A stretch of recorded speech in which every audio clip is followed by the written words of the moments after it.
welcome back. Hello, everybody. Thank you so much for being with us one more time. We're excited to Yes, have you here with us, Anita and Armando, to the serve you. the double The A's. double A's, happy life. Happy life. I have a sign that says, "We don't want a perfect life." We just want a happy life. Yeah. And so this is a talk about happiness. We're going to be sharing happiness and what it means because it's a straight connection from being in love to being happy. It's kind of hard to be in love and And not not be happy. happy. You can, Oh, I'm in love and I'm miserable. correct, correct. It's like it's never gonna be that way. Yeah. It has to be connected.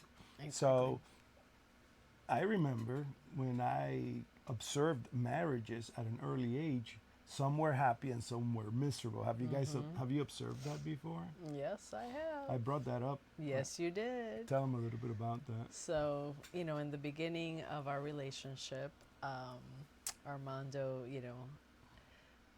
asks me a question. And his question was, do you want a happy marriage or do you want a miserable marriage? Easy question, right? And to me, I'm like, what kind of a question? Is this a trick question? Like, And it what do was. I answer? Like, yes, no, I mean, hello. So I'm like, duh, of course, I want a happy life. I want a happy marriage. So I was like, yeah, I want a happy marriage. And he's like, well, then that's all I need to know. That's all we need. It's either or. There's no in between. It's we make things so complicated sometimes, Yeah, in we life. simplify things, or I simplified it as Yeah, to being able to find a way to measure and to really bring us to the negotiating table.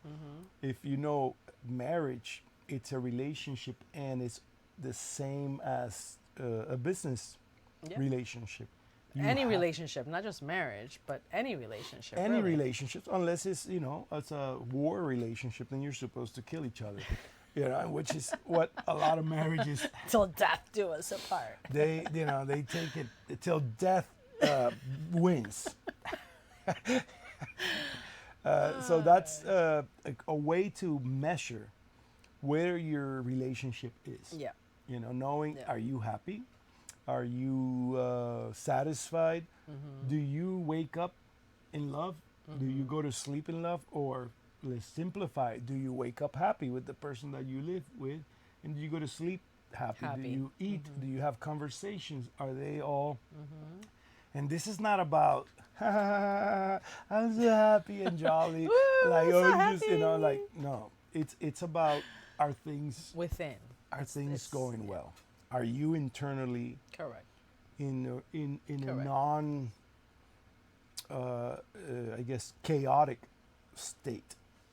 Life is chaotic, and in order to be happy, you just need to be relaxed. So a lot of times we need to have like a time off and reset. That's because your body needs to go back to normality.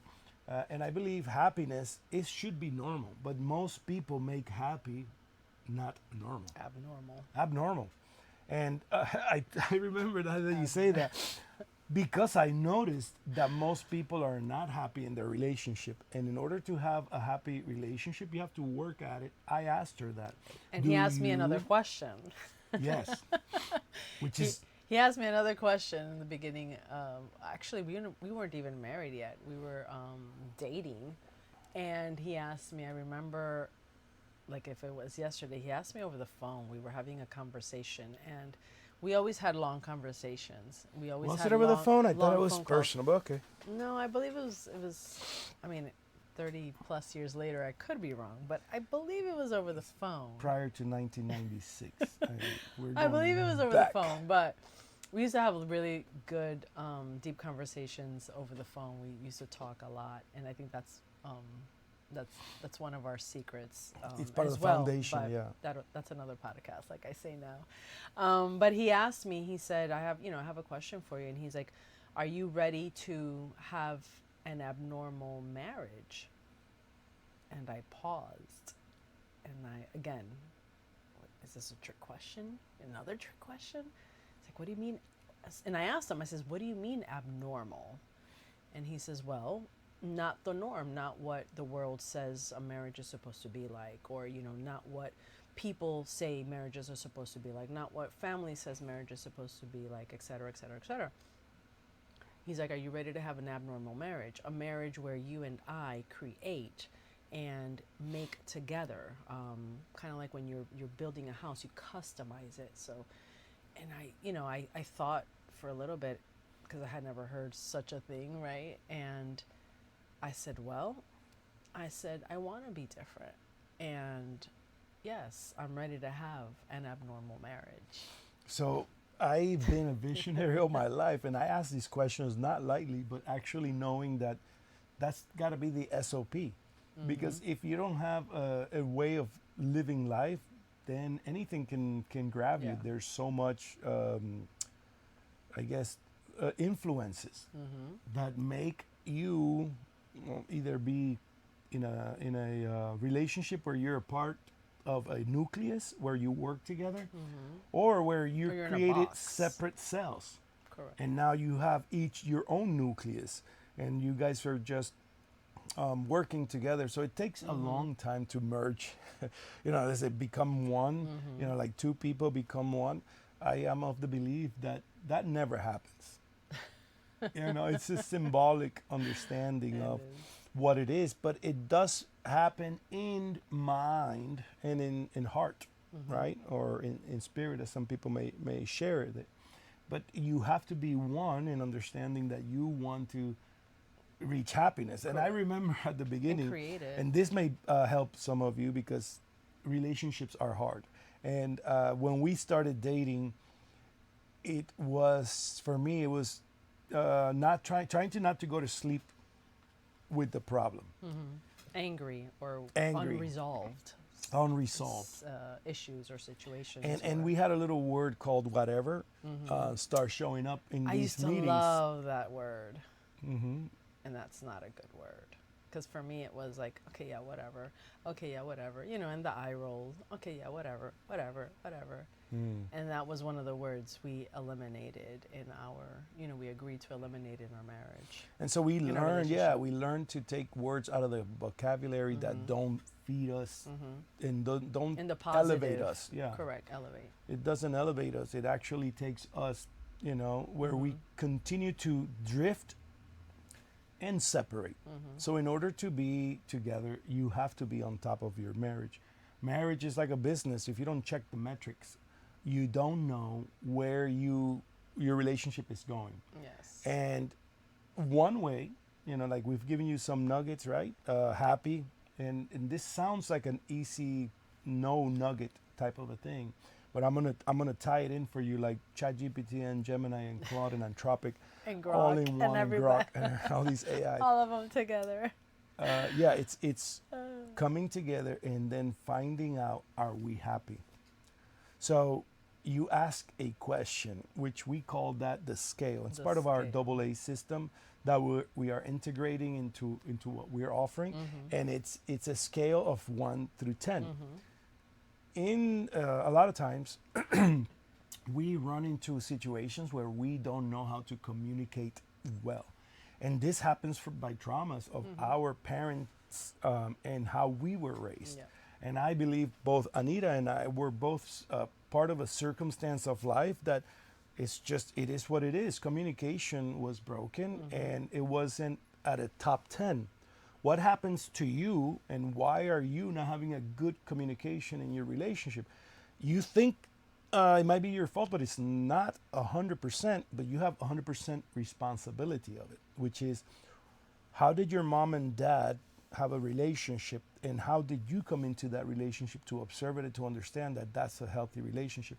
A lot of people come from broken families. Anita came from a broken family, and this hinders a lot on how you understand what a relationship should be. You have two different ideas, and if there's no good way to communicate that, there's really no way to gauge it.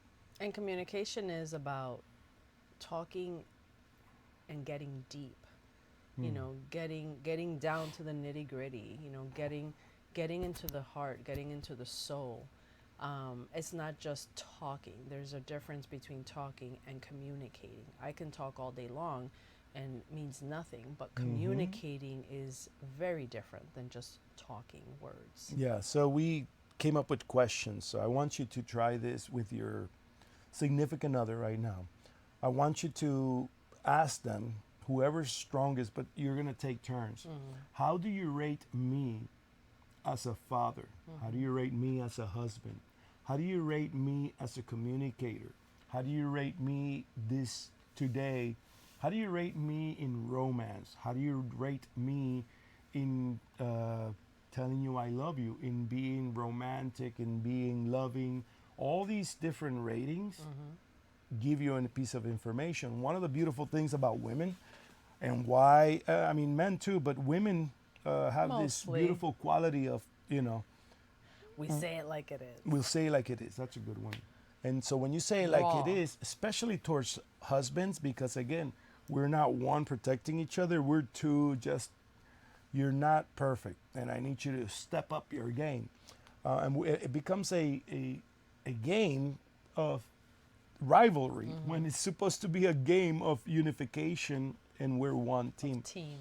And so the idea is that you measure, you ask this question, and then you hear the What the feedback. other has to say. The Yeah. rating and what the other has to say. And this is a cool game for relationships because now you get to see where you are, you get to see or ask the questions. I remember when I first asked, how am I as a father? I got a low rating. And I was like, this is when the kids were young. And I was, We were just starting. why is that rating? And so that helped me meditate and think and consider, analyze what can I do to improve the points that I can become better. And so for the kids, it's talking, right? And so as I was a fifth child, I never had a lot of attention into how to build a communication and all of that. So it took me to grow so that I can be a better father, a better lover, a better husband, a better everything, and vice versa. The beautiful thing about this game, if you're smart, you go first, and then then you're like, okay, let's play this game on the other side because we each have our responsibility. And it's an eye opener, and you can't, how to say, like, you can't really take it lightly, and you can't really take it so to heart and be offended, because that's not the point of this game, of this scale. If the point is to improve and to really reflect and see yourself in the mirror, your rating, if when at that time, when he asked me about the rating, his rating or his score was different than my score. So again, it's an eye opener, and it's going to be vice versa. When he asks me, or when I ask him, hey, rate me as a wife, or rate me as a mother, or rate me as a friend, or et cetera, et cetera. My rating may be super high, like, oh, I'm doing great. I am excellent. I'm a 9.4. And then he may be like, well, you're a 6 or you're a 7. And it's like, oh my gosh, like what? So I can't take it personal. I have to then ask the questions. Okay, let me seek. Let me see why. Let me understand why. Let me see your point, your perspective. Because his perspective is going to be different than my perspective. And that's just going to give me the tools and the instrument that I'm going to need to better myself. That's right. That's right. So, I think, like Anita said, it opens the door of a new room, almost like a new area of your life to analyze and to go over. It's. I think we said it on our last podcast, and we'll say this all the time. Perfect love, Must love love imperfection. Yes, you must love imperfection, or it is part of It's perfect love. And when you think of love, we have this definition. I have this definition of it can endure anything. is the highest thing. It's what can change the world. And when you act in love, this changes everything. If we act on fear, if we act on tensions, if we act on retaliation, if we act on, bad negative energy and vibes, it produces that. Everything that you do, you produce. So it's from the inside. What is inside of your heart, and how much love can you challenge yourself to have? And I think that's the way I've lived, and I applied myself into marriage. And I truly believe that this is what keeps people together. It's when you are so dead on what the idea of marriage is, that it goes kind of like a pyramid. The closer that we are towards that goal, that we are both making each other happy, where we find balance and we communicated that we need different things and that we're trying to make different things, that unifies us. Yeah. It brings us together. The closer we come to that was another understanding. metric scale. Yes, it was. The triangle. The triangle. Like he's saying, like you have the goal on top. He's on one side, I'm on one side. But the closer we get together, the more we communicate, the more we're on the same path and the same, thinking and mindset, then the closer we're getting to that goal. And it's not, unbalanced. It's not uneven, but, we're because at the end of the day, again, we're on the same team. We're not on opposite teams. We're scoring on the same basket. Yeah, but it doesn't happen like that all the time. No, And that's what no, that's it what doesn't. something for you to look at in your marriage. Have you, or do you feel right now that you and your partner are not teammates? This happens all the time. This is where divorce creeps in, because there wasn't, that perfect union. And so And there weren't these questions. There weren't these little scales. There weren't these little metrics. correct. There weren't these There was like no KPIs. instructions. Yeah, there yeah. was no, it was just like, oh, we're just living life and we're just doing what we have to do, and you're going to work and I'm going to work and we're raising kids and we're doing this and we're doing family, but there's there isn't in many marriages, there isn't the sit down alone, do a date night alone and just talk, just conversate. So I guess that's a little bit of the strategy. I want to take the latter part of this podcast to give you what it looks like after all of that. When you do a consistent job of paying attention to your relationship and caring for it, tending to it, coming around, pruning the parts that need to be taken out, paying attention and speaking it together, then you get, the outcome of that. What type of marriage do you want? Like, do you want a happy life or do you want a miserable marriage? Because it's very easy to fall into the latter. Correct. It's so easy to fall into, I guess, what do you call it? Subpar, or just, standard. I love excellence, and excellence always happens by a design that you create. I want this to be this way, and then it's customized, unique to you. And this is what you do with your partner. You create a unique situation of what you have. And once you do it right, you're smiling in the morning. We make each other breakfasts. Yeah. We are laughing every day. Sometimes we cry every day in a positive way, because we are, I think, what do you call this? My daughter said, it's just you're going through a midlife crisis. I said, don't say that. That's a diminishing term. What is that? It's like a negative. Yeah, like a negative, derogative yeah. term. And it really, it's not a crisis. It's an understanding.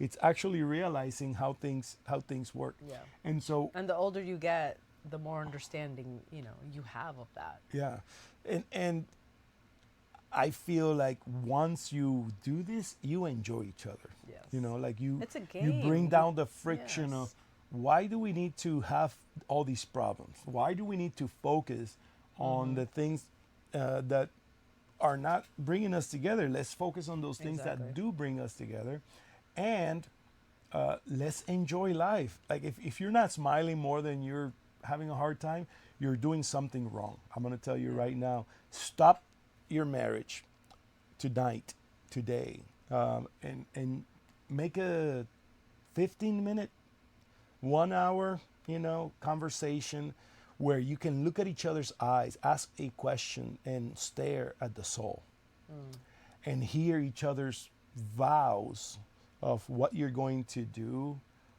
to be happy and to not fall into this miserable trap. So I just want to encourage you to enjoy your marriage. Marriage is the happiest thing you can have. It should be a best friend. It should be somebody that you enjoy life with, Yes. and it comes And with all kinds of things, right? Having a family, Yeah. raising kids. We're still raising, adult kids, because nowadays kids are maturing at a later age and doing things at a later age, and so that's part of the journey of also being together. But don't let anything mess up that nucleus. Yes. Yeah, don't let anything Yes. take away. It's a decision. It's, again, it was a decision. It was a question that, he asked me, and I made a decision to say no. I want a happy marriage. So that's it. There's no other if, ands, or buts about it. I want a happy marriage. He wants a happy marriage. We want a happy marriage, and that's what's going to happen. One of his goals every day is to make me laugh. So in the mornings, as soon as, I don't know, whenever I start laughing or I start cracking a smile or something, he's like, I met my goal for today. I made you quota. smile. Yeah. I met my quota. So, what's your quota, and what are you deciding? Do you want a happy marriage, or do you want a miserable marriage? Yeah. Are you laughing enough? Are you crying too much? Check where you are, measure your relationship, and say, on a scale of 1 to 10, where's your relationship? That's our time. Thank you so much, and until next time. See you soon.